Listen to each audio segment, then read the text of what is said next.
네, 다음은 이성님의 현대모비스 보도록 하겠는데요. 14만 8천 원에 10% 가지고 계십니다. 자, 14만 원대면 정말 오래 보유를 하고 계셨고요. 이게 얼마나 된 건가요?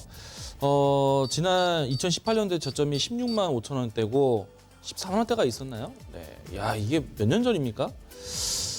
10년 전의 주가인가요? 네, 설마 14만 원대 맞나요? 24만 원대가 아닐까 생각이 될 정도인데 10년 전의 주가라면은 이 종목 그냥 꾸준하게 안정적인 연금 종목인데요. 네, 배당 받으면서 편안하게 보셔도 될 것 같고요. 네, 연상은 이제 다른 분들을 위해서 그러니까 혹시라도 이성님은 여전히 그냥 편안하게 들고 가셔도 될 것 같고요.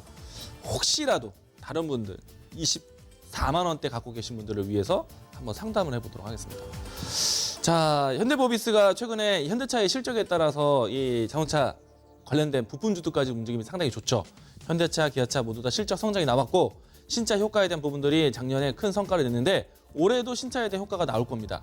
GV80을 통해서 또 이 기아차도 마찬가지로 올 상반기에 내놓을 수 있는 신차가 다양하게 있어요. 그래서 작년부터 이어져 오고 있는 신차 효과 판매에 대한 성적이 올해 연초까지는 진행될 것으로 보고 있고요. 그리고 이 올림픽에 대한 당연히 또 자동차들 많이 보게 될 겁니다. 그래서 올해 상반기 때까지는 이 추세를 좀 계속 이어갈 것으로 보고 있고요. 여기에 당연히 부품주들도 움직임이 좋죠.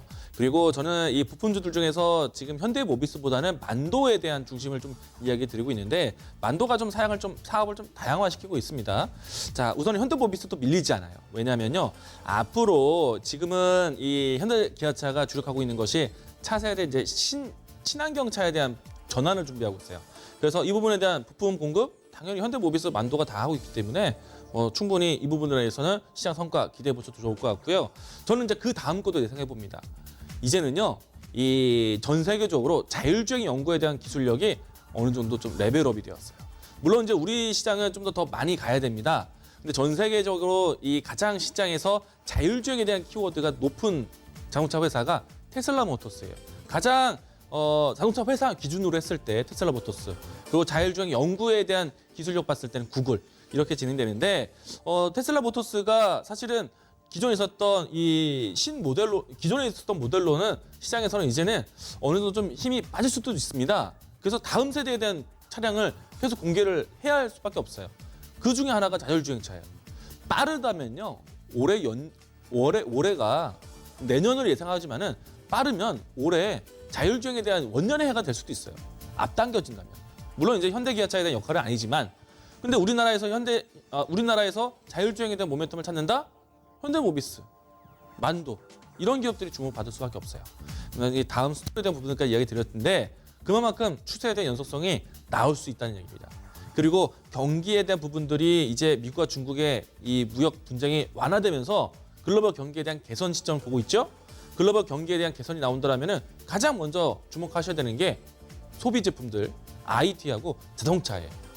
생활이 나아지게 되면은 IT 가전과 그리고 자동차를 바꾸게 됩니다. 이게 수순이에요. 그래서 자동차에 대한 섹터를 좀 더 길게 가져가도 좋다라고 이야기 드리고 싶고요. 추세에 대한 부분들이 지금 이성님 같은 경우는 13만 원대이기 때문에 전혀 걱정이 안 돼요. 그런데 다른 시청자분들을 대상으로 해서 24만 원대 갖고 있다. 지금 내려놓을 필요 없습니다. 직전에 있었던 박스권 라인 때, 작년에 가지고 있었던 박스권 돌파 올해 노려볼 수 있습니다. 저는 박스권 돌파 기다려야 된다고 봐요. 그래서 적어도 30만 원 돌파까지는 보자, 홀딩 의견 드리도록 하겠습니다.